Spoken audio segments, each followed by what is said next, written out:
Welcome to Kibbe on Liberty. We're talking to Gloria Alvarez, freedom fighter in Latin America. She's going to explain to us why Marx is such a corrosive influence in Latin America and what people that believe in liberty can do to connect to the next generation. Check it out.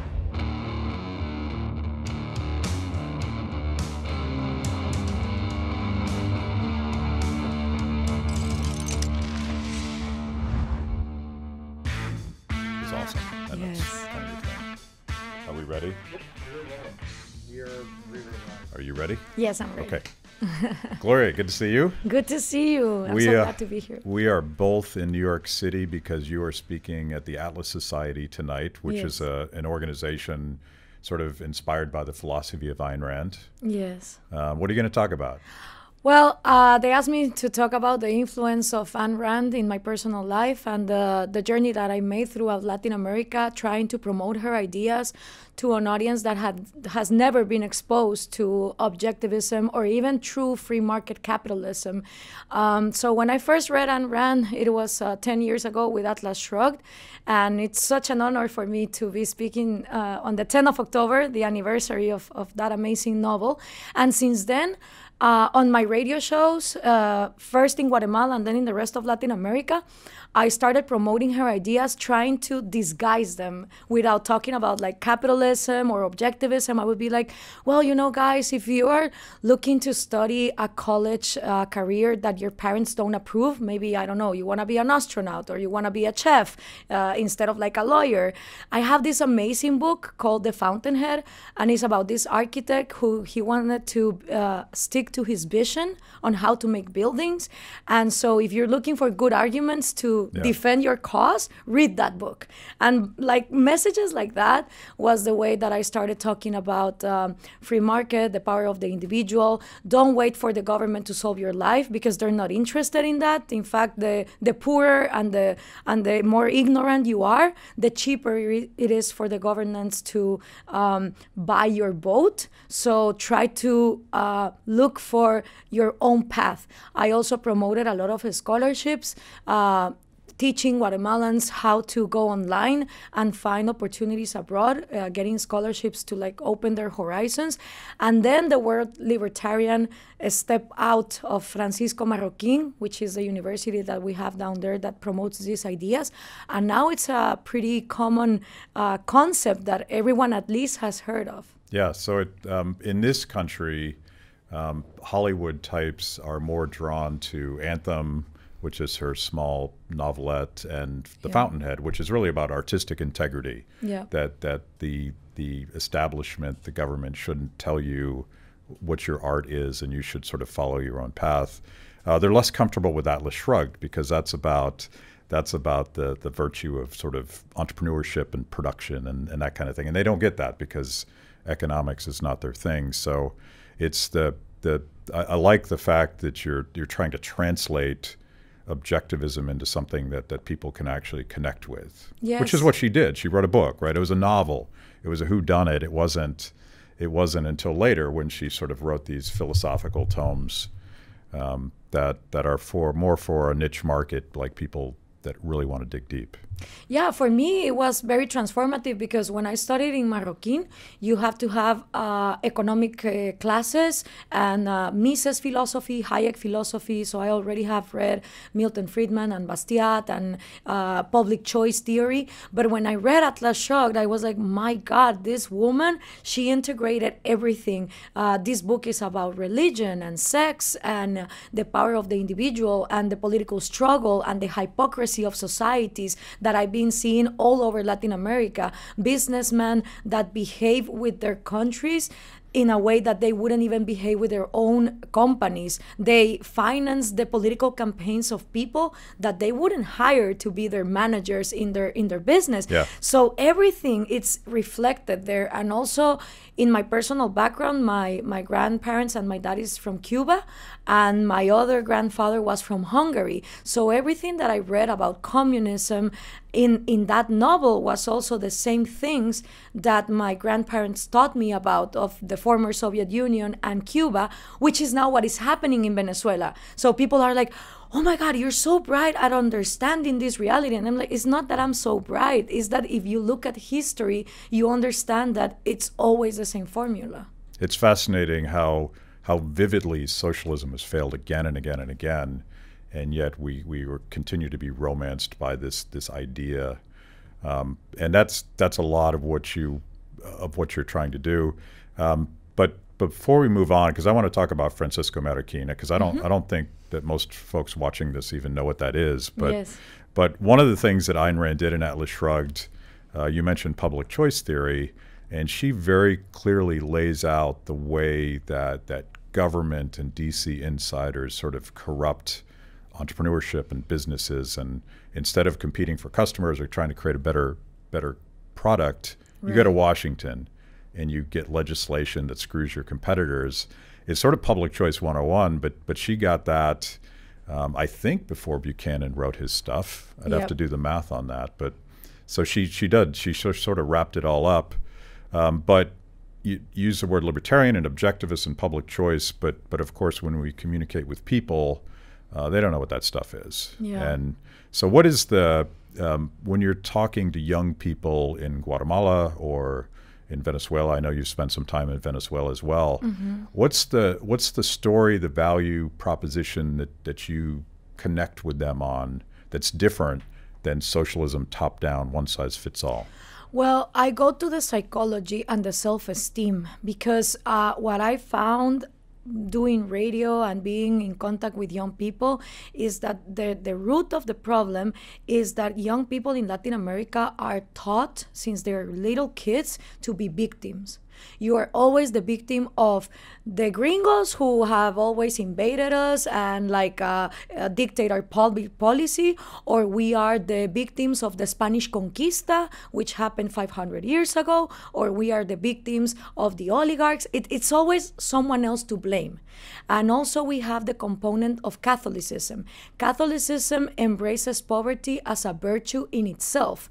So if you are poor, it's okay because your house in the heavens in the next life is going to be bigger, is going to be better. Whereas if you're rich or if you're wealthy, that gets condemned. And that is embedded in our psychology. So if you don't change that and you go straight to talk about economics, they're not going to care about it. You first have to go to the core of the self-esteem of why you as an individual matter, why your dreams matter, and actually why the best thing that you can have for your society is being a productive human being. Because if you're a parasite and your society is full of people who are always looting from the rest, then your society is not going to progress. So I also did a lot of work on that, on self-esteem, on domestic abuse, on don't quiet your questions about life, like try to express yourself, try to be very curious and read, and that's what works.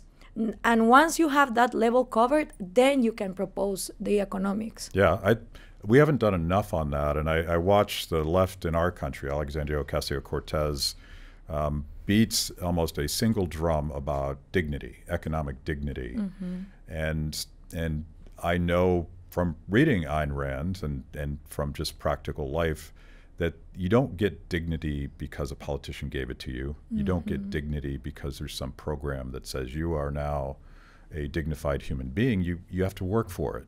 And it's really uncomfortable, and you have to strive, and you have to fail, and you have to do all the things that characters in Ayn Rand novels do in order to achieve something. And I think that is our opportunity. Like, yes, it's uncomfortable. Yes, freedom isn't free.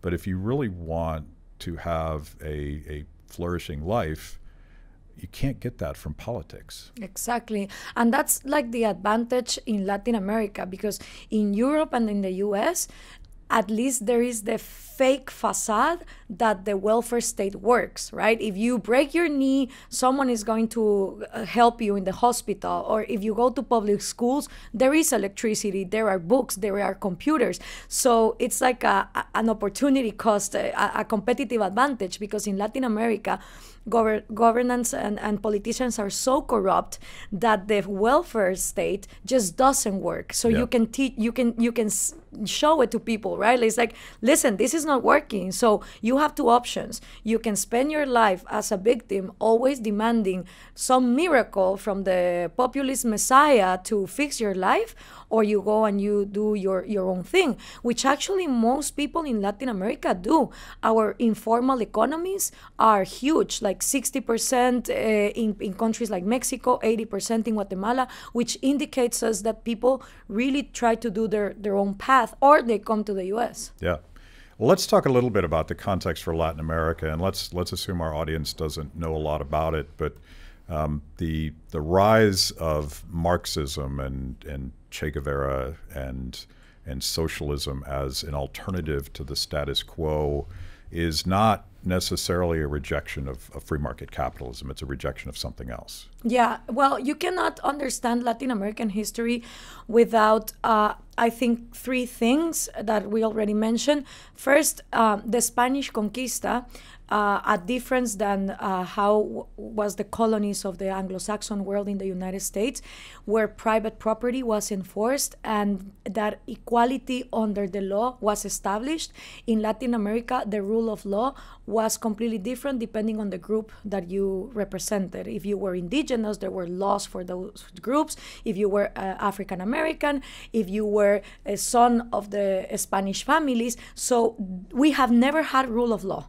Always the law has been fixed according to the groups. Insiders and outsiders. Insiders and outsiders. This creates economic gaps because, for example, I come from a country where 60% of the population, if they look indigenous, because there was no DNA test, you were not allowed to have private property. So if you're not allowed to have private property, you don't educate yourself economically, right? And that will create the gaps that then become the resentment of some voters, which use socialism and Marxism as a revenge. Now, if we move forward to the 20th century, when the Soviet Union started to try to have power all over the world, the satellite country where they spread socialism through Latin America was Cuba. Cuba was the first success of the Soviet Union. And since then, in 1959, when Castro and Che Guevara arrived in Havana, they tried to replicate that model. So we had Marxist guerrillas, very violent guerrillas, all over Latin America, in Guatemala, Salvador, Nicaragua, the Sandinistas, in Peru, the Sendero Luminoso, and the worst of all of them is FARC from Colombia, which mutated from Marxist guerrilla to drug cartel, right? So this was the model until the Soviet Union collapsed. When it collapsed and there was no more money to finance these guerrillas, some of the leaders that you now see in Latin America, like Lula da Silva from Brazil and Castro from Cuba, gathered together and said, we need to reformulate stuff. This is not the way that we're going to get to power, not more violence. So they left Marx and his violent logic, and they adopted Antonio Gramsci. He was the founder of the Communist Party in Italy. And what Gramsci said is, you know what, Marx was a little bit wrong. The way that Marxism really perpetuates in a society is when you do cultural hegemony.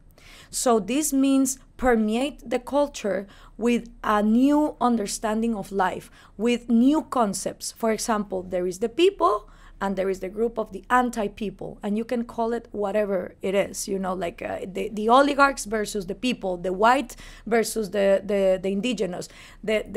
The goal is to polarize. When you polarize society and you have now the dynamics of democratic elections, because that was the other thing. Latin America always had military dictators until the 80s. In the 80s, most of our countries left the military dictatorships and we start having democracies. So now you have to seduce the voter, right? And you have to seduce it and vote for you. But then also the Berlin Wall fell, Soviet Union collapses, And we all moved to this concept that capitalism was going to arise. True free market was going to finally happen. So in the 90s, in Latin America, you had these presidents who promised free market and capitalism, but actually what they did was a lot of cronyism. And they privatized a lot of companies, but they created oligopolies and monopolies where competition was not free. In response to this, another economic gap starts happening, a lot of inequality. And the first country where this bursts is Venezuela in 1998 with Hugo Chavez. Yeah. Since then until now, 15 countries in Latin America have voted democratically for socialism of the 21st century. And the disaster is everywhere. So Chavez tried violent revolution, and then he became a Democrat. Yep. And he spoke to the campesinos.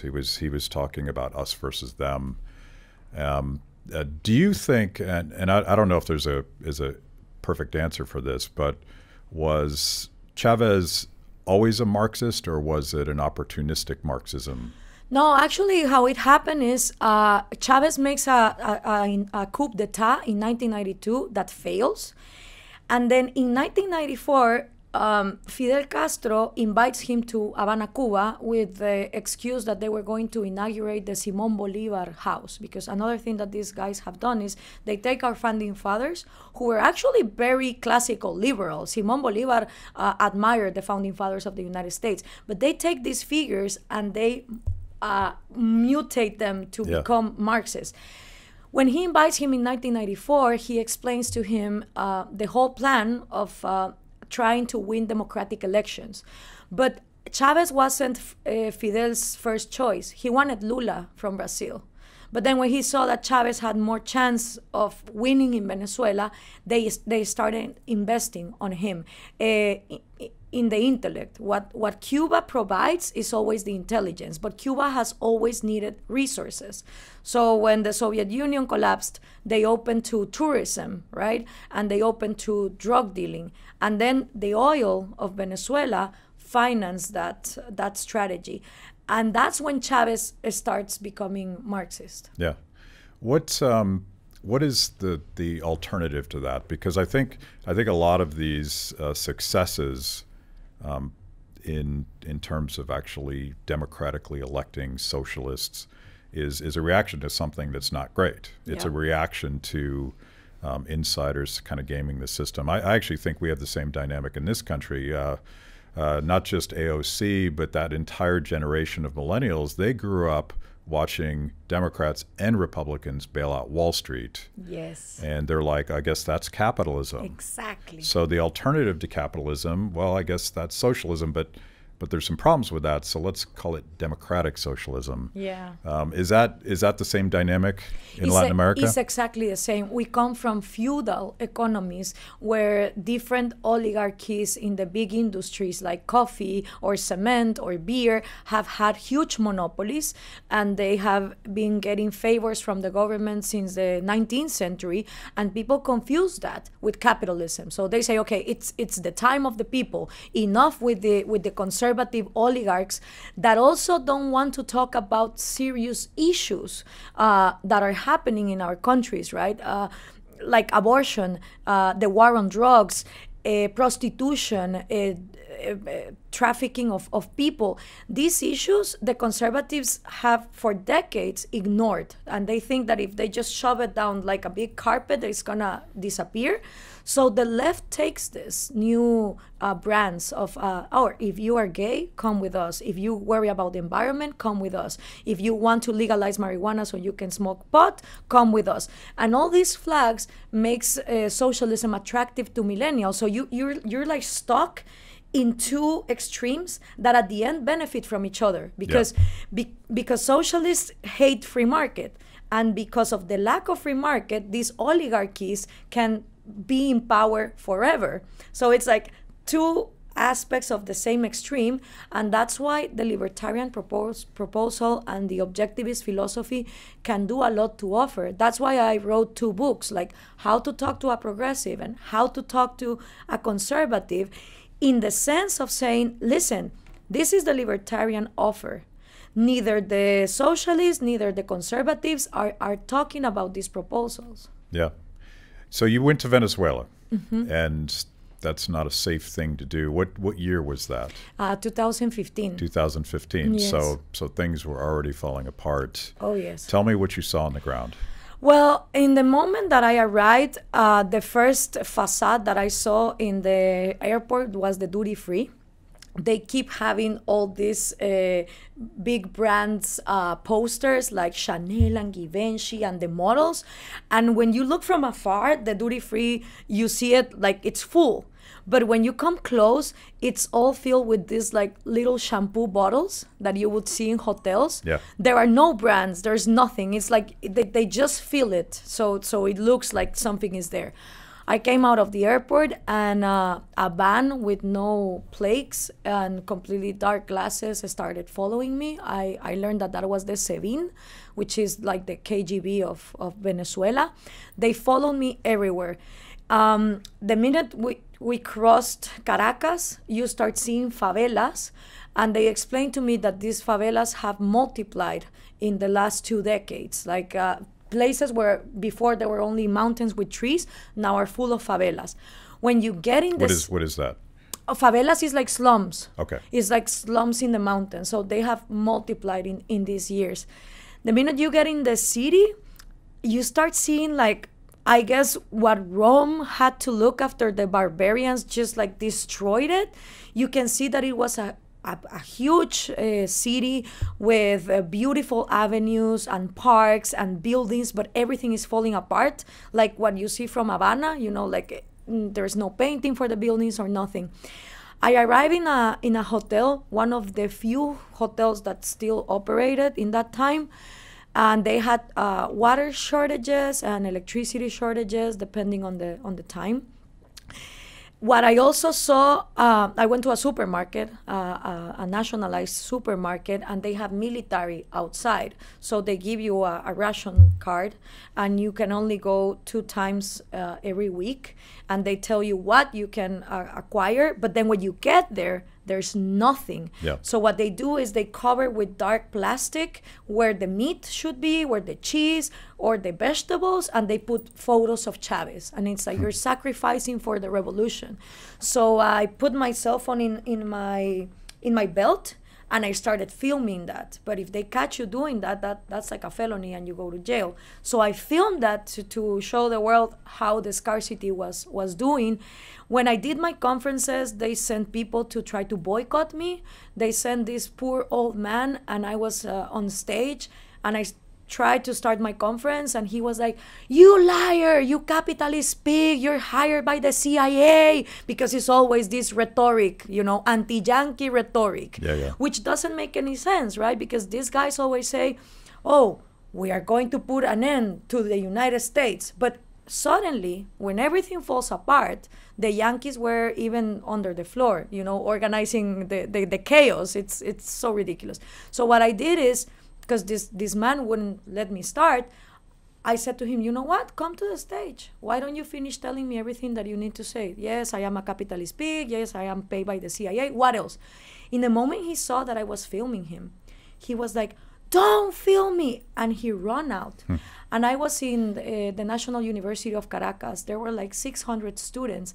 And also what I saw there is how they condition you not by force but by fear, because it was one of him and it was 600 of them, and all of them were like this until the moment that I filmed the guy and he left the room. 600 voices like finally stood up and they were like, "Yeah," and I was like, "Guys, never forget that you are more than they are." So it reminded me of 1984, of Animal Farm, like you see it. It reminded me of everything my grandparents had told me, like I was seeing it in my eyes for the first time. When I moved from Venezuela and I went to Bogota, I arrived in the Bogota airport and it was like visiting another galaxy. It's like in Star Wars when you go to a really poor planet and then in the next minute you are in a very rich planet. And when I arrived in Bogota, I started crying and I said to people, "You have no idea what's going on over there." And the desperation, conferences that I did in places like this would get packed with young people, and they were like, no one tells us these ideas, because even the opposition is socialist. Yeah. They're like vegetarian socialists, but they're socialists still. So I had conferences where people would step outside and be like going on the glass like this, and the people that were organizing were like, Gloria, there are people outside that are like this, and we're like, do you want to come in? And they're like, no, that's okay. I just want to listen to her.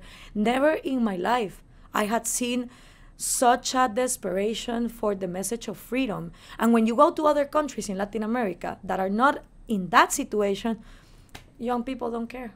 You know, there's a couple themes there that I think hopefully resonate with people that are flirting with socialism. And one is the fear of not just speaking, but thinking something other than what the state expects you to think. And there's famous examples in history where you had to, when Stalin was in the room, the first person to stop clapping was going to go to jail. Yeah. And certainly Americans, but I think young people generally can't even conceive of such a world where speech itself and just thinking for yourself is not only illegal but punishable potentially by death. Yeah. And that's very 1984-ish, and I don't think people buy that, but real stories where it actually happens. The other thing, and this is very much, you mentioned this, food is a weapon in Venezuela. The government uses it to keep people in line, and party loyalists get what little food there is, and everyone else starves. Yeah. Maduro says, well, maybe you should eat your pet. Yeah. And that stuff, I mean, that has nothing to do with economics. These are basic human values that socialist systems just don't care. You don't matter in a socialist system. You never will. You only matter if you are a tool to the system. Otherwise, if you die, it's okay. Yeah. Yeah. So we've name dropped University Francisco Marroquin several Yes. times, and we're talking about Latin American culture that is very much down with socialism. How does explain what it is? And this is where you learned free market ideas, right? Yeah. So an engineer from Guatemala, Manuel Ayao, in the 70s, he was like thinking, why is Guatemala poor? We geographically are super well located. We have an amazing weather. We produce a lot of wealth. And there were other places like Taiwan and Hong Kong, similar to Guatemala, that were starting to strive. So in his search as an engineer of logical answers, he stumbles upon Leonard Reed's iPencil. And he starts getting in contact with Foundation of Economic Education. Then he starts reading Austrian economics. Then he finds Ayn Rand, like in this whole process. And he decides, all right, how can I make these ideas really flourish in Guatemala? He considered making a political party, but then he said, who's going to vote for this? No one knows these ideas. Then he said, let's make a newspaper. But who's going to read it? Only the people that already know about these things. It's going to be like preaching to the choir. So he decided to make a university. And he rescued the name of one of the bishops, Francisco Marroquin, who established the first university of Guatemala, San Carlos, which was the state monopoly until the 1960s. And this university became Marxist. It was the university where, all the guerrilla would form and stuff. So he decided to rescue that name, and he took the color red, like to say, I'm gonna even take that from them. And what I really admire about Manuel Ayao is that all the different branches that fight for liberty are well represented in this university. So you have the Milton Friedman Auditorium, the Ludwig von Mises Library, the Atlas Shrugged Monument, the Bastiat Corridor, because what he wanted was, okay, yes, there's differences in between all these movements, but they all have in common the respect for the individual.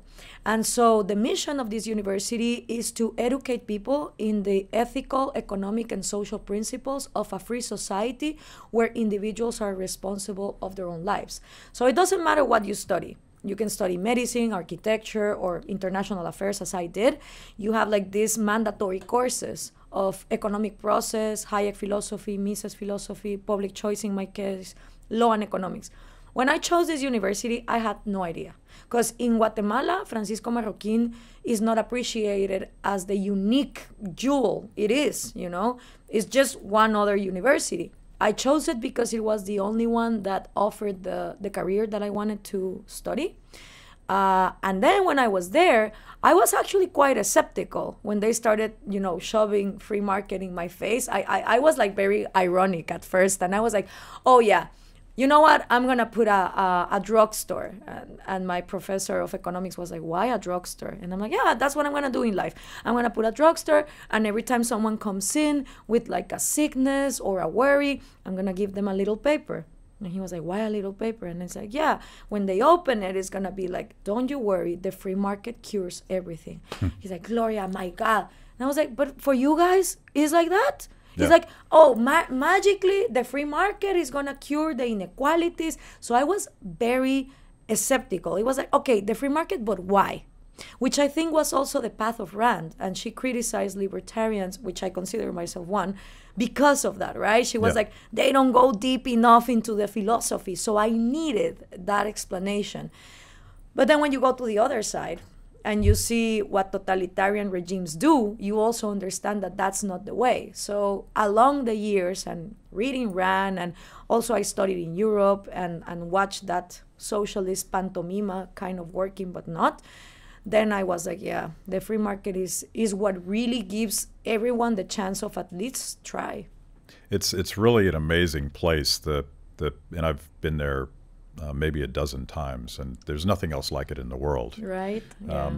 You have the Mises Library and the Hayek Auditorium, and my favorite is the massive brass statue of Atlas holding up the globe. And I'm like, wow, you wouldn't find that in an American university. No, actually, a lot of American sponsors of Francisco Marroquín did it because some of them foresaw that in the United States, the colleges were being taken by the left. Yeah. So a project like that would be better left alone in some country like Guatemala than finance it here. The first time I went, Musa was still alive, and it was a fun story because I guess none of us had the right papers to get through customs. So he smuggled us through. And I can admit this now because he's no longer with us, so he won't get arrested. But he always got shit done. That was his thing. Yeah, es que that's the amazing thing, because when you move in this world of freedom fighters and intellectuals, sometimes people fight a lot for little details that they don't agree on. And Musso was like, no, you know what? This is going to be a safe haven where you can all coexist and you can all learn from each other. So I really admire that. Ivan, and you're a big advocate of, I guess we would call it a big tent approach to selling our ideas. And I think that's not only right, but essential, because there just aren't very many people that have read Human Action. And if we limit ourselves to the people that can quote, like there might even be people on this set that haven't read Human Action. And I'm looking at Matt at this moment. But that's like, to translate that into a set of values that I think are very human, very common sense, like this doesn't need to be that complicated. Yeah. One of the things that AOC says that we obsess about at Free the People is that it's more important to be morally right than factually correct. And you sort of laugh at that and say, well, you can't actually be morally right unless you are factually correct. Yeah. But what she's really saying is I'm going to lead with my emotions. And I'm going to speak to people about values that resonate with them. And we don't do that. We love spreadsheets and intellectual arguments and downward sloping demand curves and all the things that us dorky economists do. We could learn something from that. And I feel like your speeches are very much driven by that passion and emotion. Yes, I believe that like in any battle, the battle of ideas needs the division of labor. So like if you look at, I don't know, Game of Thrones, right? There are people that go in the horse. There are others that are with like their spears. Others stay in the tower. We need that in the battle of ideas. We need the economists. We need the people that are speakers, the ones that are psychologists. We need everything, and everything is valuable. But because there are no dragons. Exactly. The communist dragons. No, but the thing is, one of the things I say in my book of How to Talk to a Progressive at the end is this famous quote of, if you are a young person and you're not socialist, you don't have a heart. And if you keep being a socialist when you're an adult, you don't have a brain. Well, what I actually say in counterpart to what Ocasio-Cortez is always repeating is, listen, if you really have a heart, if your heart really bleeds and you really care about the poor and it really aches you and your emotions are like at burst because of it, you put your brains on it. You start studying. You really commit to how to solve poverty. You go and you read history, you read economics. So there's no way that your emotions are going to be pure unless you put your brain on the task. And if you're just like, no, I'm being leading by my emotions, but I don't care about the facts, then your emotions are not real. You're a hypocrite. If you attack them on that sense, it's very effective. I love it. Love it.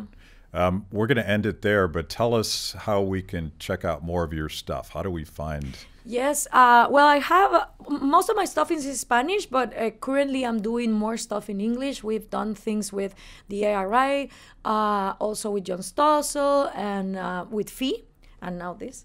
But I'm in social media, Facebook, Twitter, Instagram, like Gloria Alvarez, and there you can check my work, where do I do presentations and all of that. Awesome. See you tonight. Thank you so much.